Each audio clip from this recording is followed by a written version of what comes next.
Des constructions défectueuses qui ont causé de graves catastrophes pour les gens. À cause de la négligence et de la corruption des responsables du gouvernement, de tels incidents sont inévitables. Encore plus effrayant, cela coûte la vie à beaucoup de personnes. Dans cette vidéo, je vais vous montrer les plus grands échecs de construction dans le monde entier. Ici, vous verrez un bâtiment qui était censé durer des centaines d'années, mais qui s'est soudainement effondré en quelques secondes seulement. Vous verrez aussi ici des ponts que tout le monde pensait sûrs, mais qui se sont soudainement effondrés en pleine heure de pointe, et ce ne sont là que quelques-uns des événements que vous allez découvrir. C'est pourquoi nous avons préparé de nombreuses entrées sur les échecs dans la construction. Mais avant de commencer, n'oubliez pas d'aimer et de vous abonner à notre chaîne. C'est d'une grande aide pour nous, les créateurs de contenu. Merci beaucoup et maintenant, commençons. Tour penchée de Pise. Si l'on parle de la plus célèbre erreur de l'histoire de l'architecture, la tour penchée de Pise en fait certainement partie. À première vue, cela ressemble à une œuvre soigneusement planifiée. Un élégant clocher conçu pour mettre en valeur la beauté de l'Italie. Mais si tu regardes plus longtemps, tu remarqueras qu'il y a quelque chose d'étrange. Et le plus drôle, c'est que ce n'était pas intentionnel. Le projet a débuté en 1173 avec l'objectif de construire un clocher séparé pour la cathédrale de Pise. Mais avant même que le troisième étage ne soit terminé, le problème est déjà apparu. Le sol en dessous n'était pas solide, parce que les fondations étaient peu profondes, à peine 3 mètres environ. Et elles n'ont pas supporté le poids de la structure. C'est là que la tour a commencé à pencher. Et alors même qu'elle n'était pas encore totalement terminée, le défaut était déjà évident. Elle était inclinée ou penchée. En raison de l'instabilité politique et des guerres qui ont eu lieu, la construction a été interrompue pendant près d'un siècle. Et d'un autre côté, cela a aussi aidé. Le sol a eu le temps de se tasser progressivement. C'est pourquoi la tour ne s'est pas effondrée tout de suite. Mais au fur et à mesure que la construction avançait, l'inclinaison s'est aggravée. En 1372, après près de 2 siècles, la tour fut enfin achevée. Mais elle n'était plus droite. Elle avait désormais une inclinaison permanente qui est devenue sa marque de fabrique. Au fil des siècles, l'angle de l'inclinaison est devenu encore plus prononcé. À plusieurs reprises, des experts ont tenté de réparer et de stabiliser la structure. Jusqu'aux années 90, il y a eu une vaste restauration sérieuse. Commencée en 1993 et s'étendant jusqu'en 2001, ils ont utilisé des techniques d'ingénierie moderne pour réduire l'inclinaison et s'assurer qu'elle ne s'effondre pas complètement. Le résultat, ce qui était autrefois considéré comme un grand échec, est devenu un symbole exceptionnel de l'Italie. Imagine, une erreur de construction est maintenant visitée par des millions de touristes chaque année. La tour penchée de Pise nous rappelle que même les erreurs du passé peuvent devenir des chefs-d'œuvre admirés par le monde entier aujourd'hui. Complexe Lotus Riverside, Shanghai. En 2009, l'un des échecs de construction les plus spectaculaires de l'histoire moderne a fait la une des journaux du monde entier. Effondrement d'un immeuble au complexe Lotus Riverside à Shanghai. C'était tel un immense domino qui tombait lentement, à la fois surprenant et effrayant. Le complexe Lotus Riverside symbolise le progrès urbain moderne de la Chine. Des bâtiments élégants et hauts étaient prévus pour servir de résidence à la classe moyenne et aux familles à la recherche d'une nouvelle vie en ville. Le 27 juin 2009, l'un des immeubles de grande hauteur s'est soudainement effondré. Ce qui fait frissonner, c'est qu'aucun séisme, typhon ou catastrophe naturelle n'est en cause, mais bien une erreur humaine et de la négligence. Tout a commencé avec l'excavation pour le garage souterrain du complexe. En retirant une grande quantité de terre, les fondations se sont progressivement affaiblies. Et comme le bâtiment était déjà construit sur un sol instable, cela a encore aggravé le problème. C'est comme si on avait retiré le support sous une colonne géante. Ajoutez à cela la forte pluie avant l'incident qui a mouillé et ramolli le sol. C'est pourquoi il est devenu impossible pour la fondation de supporter le poids du bâtiment. Jusqu'à ce qu'arrive le moment où le sol a cédé et tout le bâtiment s'est incliné. Ce qui est surprenant, c'est que le bâtiment est resté intact. Il ne s'est pas effondré comme on l'aurait attendu. C'était comme une grande boîte renversée, mais son contenu et son intégrité avaient déjà disparu. Bien que peu de personnes soient mortes directement, l'effondrement de ce bâtiment a provoqué une grande alarme. Cela a constitué un avertissement fort contre un développement urbain trop rapide. surtout dans des endroits comme Shanghai qui regorgent de projets de gratte-ciel. Depuis cet incident, le Lotus Riverside est devenu un symbole du danger que lorsque on privilégie la rapidité de construction plutôt que la qualité et la sécurité, cela mène à une catastrophe. C'est un rappel clair. Un bâtiment, aussi beau soit-il, devient un piège si sa conception ou ses fondations ne sont pas solides. Effondrement de la passerelle du Hyatt Regency, Kansas City. Dans la nuit du 17 juillet 1981, l'hôtel Hyatt Regency de Kansas City a été le théâtre de l'une des pires tragédies d'effondrement structurel de l'histoire des États-Unis. Au lieu d'être un lieu de fête et de danse, cet hôtel est soudainement devenu un cauchemar qui a coûté la vie à plus d'une centaine de personnes. Le Hyatt Regency était autrefois une fierté grâce à son grand hall et à son design moderne. Son principal attrait, ce sont les 2 passerelles suspendues dans les airs, reliées depuis le 2e et le 4e étage, flottant au-dessus de la salle de bal où se tenaient les fêtes et les danses. C'était comme une déclaration architecturale qui montrait le talent et l'ambition des concepteurs. Mais cette nuit-là, alors que des centaines de personnes dansaient et faisaient la fête, les passerelles se sont soudainement effondrées. En un instant, 2 ponts en acier et en béton se sont effondrés, tombant directement sur les personnes qui faisaient la fête en dessous. La musique autrefois entraînante a été remplacée par des cris puissants et l'effondrement du métal et du béton. Plus de 114 personnes sont mortes et plus de 200 autres ont été blessées. Beaucoup d'entre eux ont subi de graves blessures. Le nombre de victimes en fait l'un des effondrements de bâtiments les plus meurtriers de l'Amérique moderne. Lorsque les experts ont examiné la situation, il s'est avéré qu'une erreur apparemment minime, mais en réalité énorme dans la conception, était à l'origine de la tragédie. Le plan initial prévoyait un unique ensemble de poutres suspendues pour soutenir les passerelles en même temps. Mais au cours du projet, cela a changé et les supports des passerelles des 2e et 4e étages ont été séparés.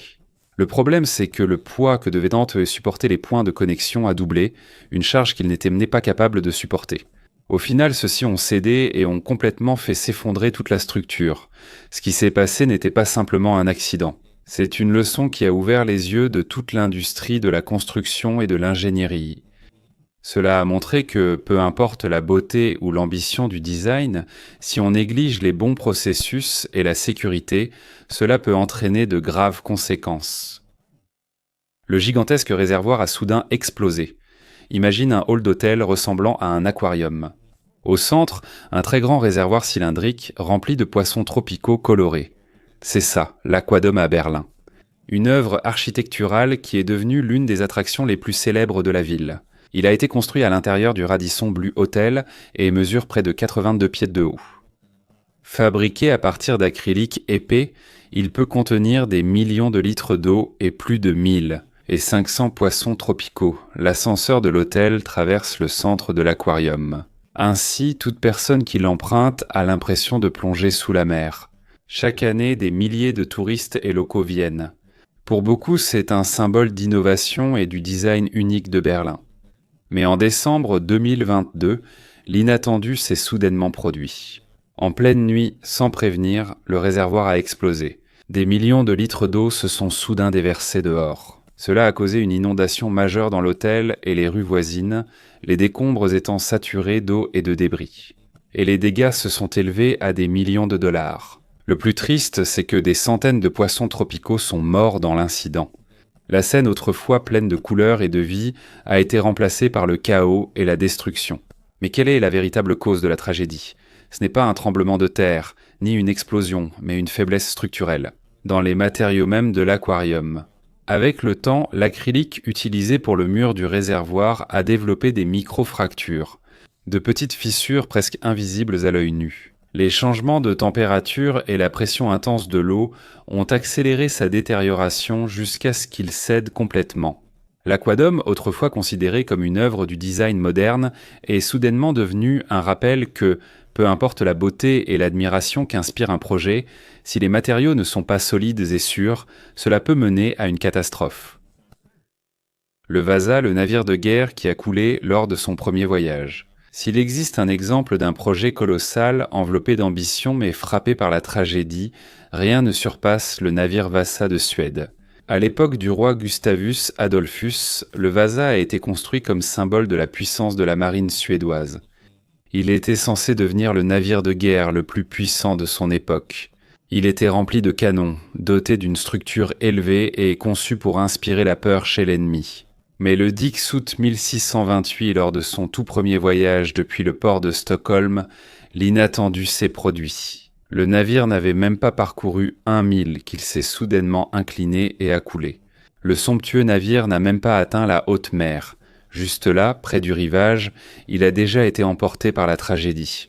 Le problème, c'est la conception même du navire. La partie supérieure était beaucoup trop lourde à cause du grand nombre de canons et de décorations, tandis qu'il manquait de lest ou de poids dans la partie inférieure qui aurait dû servir de contrepoids.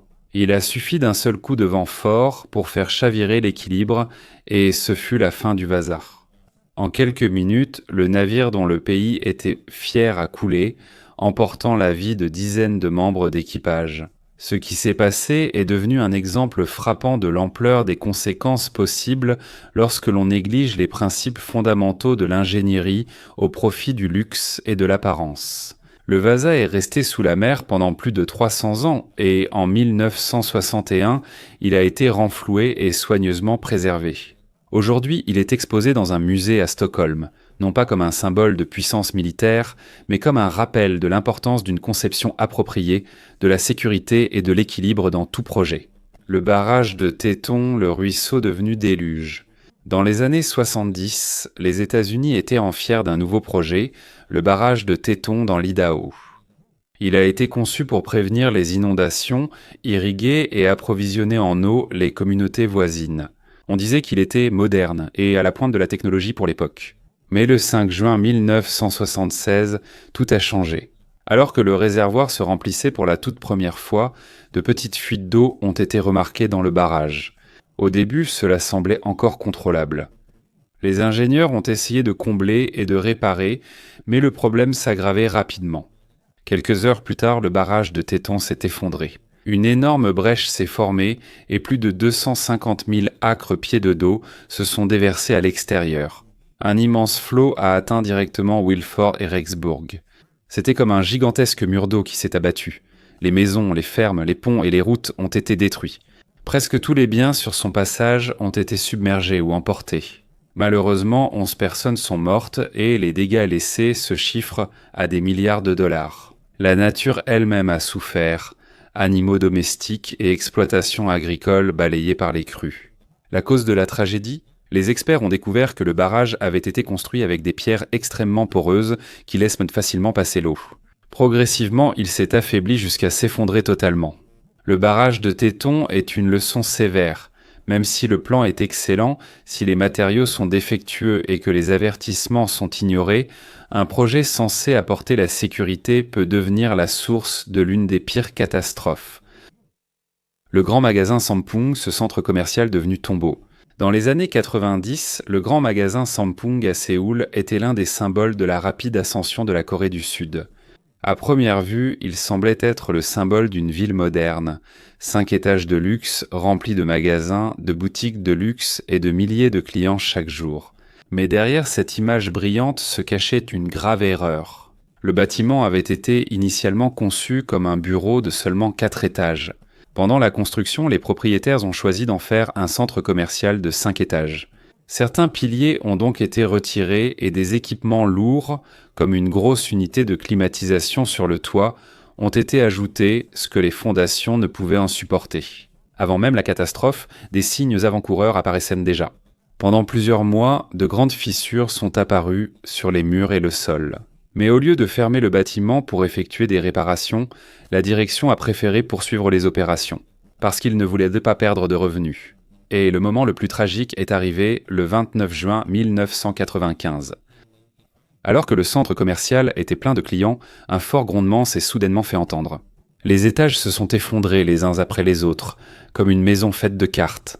En quelques minutes seulement, tout le bâtiment a disparu sous son propre poids. Plus de 500 morts et près de 1000 blessés, faisant de cet événement l'une des pires catastrophes. Des effondrements de bâtiments de l'histoire moderne. L'enquête a montré que la cause était l'absence de plan. le non-respect du design et des économies excessives. Les hommes d'affaires ont insisté pour augmenter les profits, même au prix de la vie de milliers de personnes. Aujourd'hui, l'effondrement des 10 grands magasins reste un sombre rappel. Dans la construction, quand la cupidité prime sur la sécurité, on récolte la tragédie, pas le profit. Effondrement de l'hôtel Hard Rock, le luxe qui a tourné au drame. Au début, l'hôtel Hard Rock à la Nouvelle-Orléans avait été promis comme le nouveau symbole du luxe dans la ville.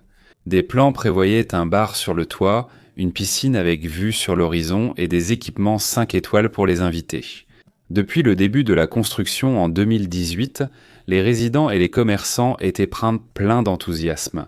Ils attendèrent avec impatience la fin du nouveau point de repère, mais un cauchemar a remplacé la grande ouverture. Le 12 octobre 2019, quelques mois avant l'inauguration prévue, l'étage supérieur du bâtiment s'est soudainement effondré. Il s'est effondré vers le bas, engloutissant la partie inférieure et laissant un tas d'acier et de béton. 3 ouvriers ont perdu la vie, de nombreux autres ont été blessés et toute la ville a été choquée. Lorsqu'on a enquêté sur la cause, il s'est avéré qu'il y avait une grave erreur dans la conception et la construction. Dans le but de réduire les coûts, des poutres en acier plus fines ont été utilisées au 16e et 17e étage. Ces poutres en acier n'étaient pas suffisantes pour supporter le poids de la structure en construction. Au fur et à mesure que le poids des matériaux augmentait, la structure a lentement cédé jusqu'à s'effondrer complètement. Il a aussi été constaté un déficit de supervision et de protocole de sécurité. L'inspection était insuffisante et de nombreux avertissements ont été ignorés. La tragédie de l'hôtel Hard Rock a été une leçon cruelle pour l'industrie de la construction, montrant que faire des économies au mauvais endroit peut entraîner la perte de vies humaines. Au lieu de devenir un symbole de luxe et de réussite, il est devenu un monument à la négligence. Gratte-ciel walkie-talkie. En 2014, un problème inhabituel concernant un nouveau gratte-ciel a fait la une des journaux à Londres.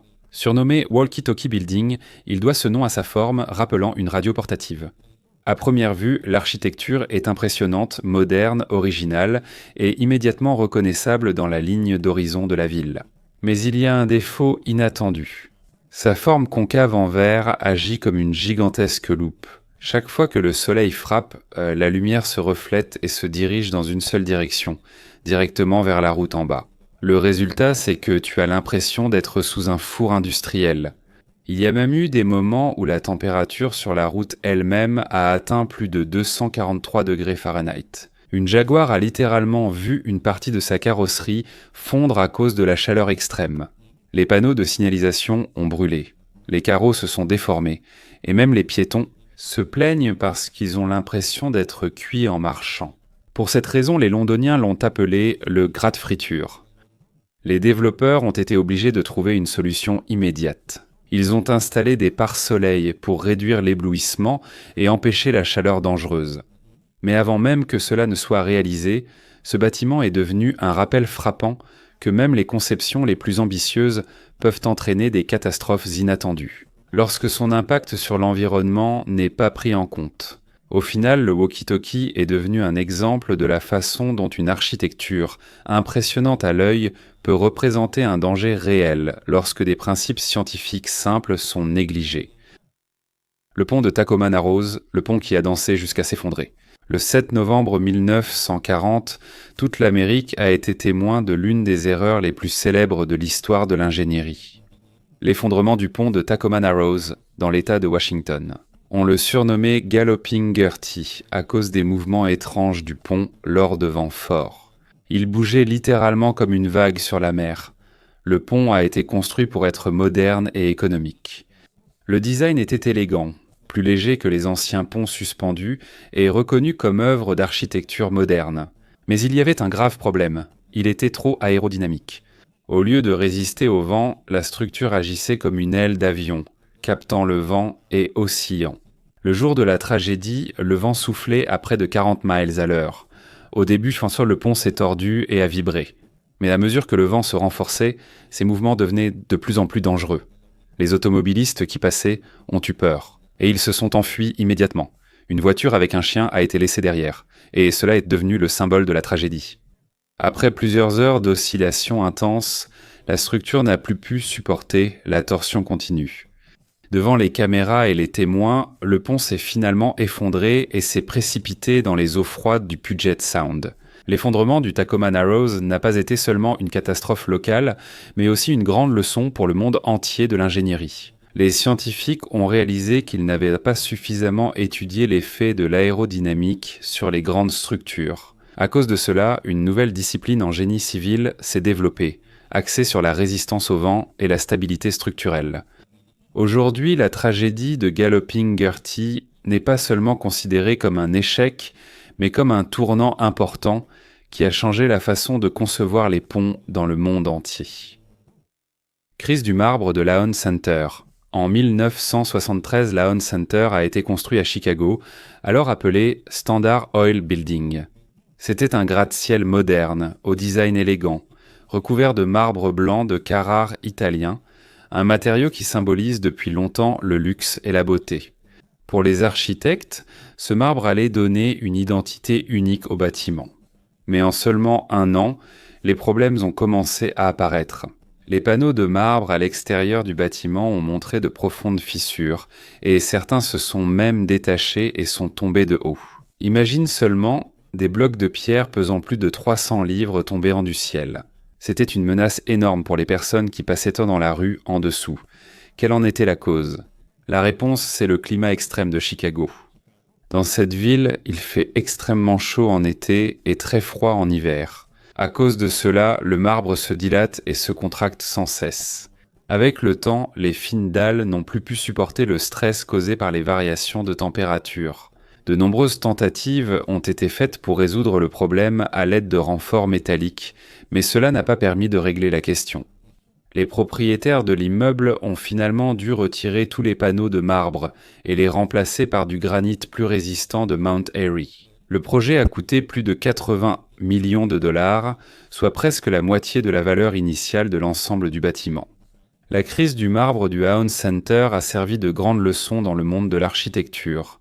La beauté ne suffit pas si elle n'est pas adaptée à l'environnement. Cela a montré que, peu importe la valeur ou la renommée des matériaux, s'ils ne sont pas adaptés aux conditions du lieu, ils peuvent entraîner des tragédies et des coûts énormes. Jusqu'à présent, le bâtiment est toujours debout. Mais derrière son granit solide demeure l'histoire de l'une des erreurs les plus coûteuses de l'histoire de la construction moderne. Opéra de Sydney, le rêve devenu cauchemar. Lorsque l'on pense à l'Australie, l'Opéra de Sydney est sans doute le premier bâtiment qui vient à l'esprit. De loin, on peut déjà voir sa forme ressemblant à d'immenses voiles blanches suspendues au bord de la mer. C'est l'un des bâtiments les plus célèbres au monde.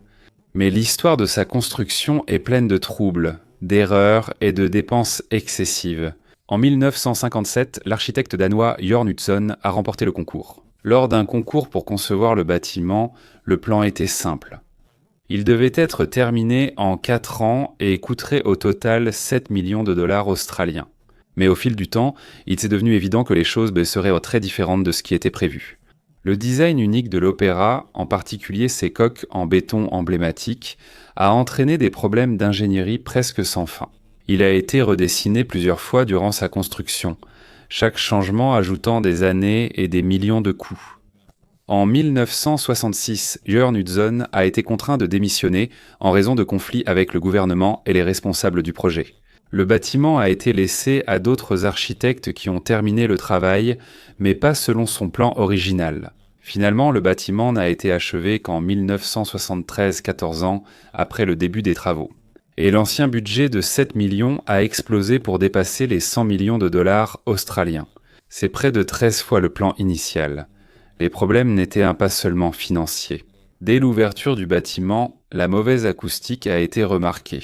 Pour un bâtiment destiné à la musique et à l'opéra, c'était la pire des erreurs. De nombreux artistes ont déploré la mauvaise acoustique et l'inadaptation de la conception au spectacle. À cause de cela, il a fallu dépenser près de 300 millions de dollars australiens pour des rénovations au cours des décennies suivantes. L'acoustique a été revue, de nouveaux panneaux installés et l'intérieur rénové pour correspondre à la réputation du bâtiment. Aujourd'hui, l'Opéra de Sydney demeure un site du patrimoine mondial de l'Organisation des Nations Unies pour l'éducation, la science et la culture et un symbole australien. Mais sa véritable histoire sert d'avertissement. Une ambition excessive et le désir de faire quelque chose d'inhabituel peuvent entraîner de grands retards, des dépassements de coûts et une immense déception avant d'atteindre enfin le succès.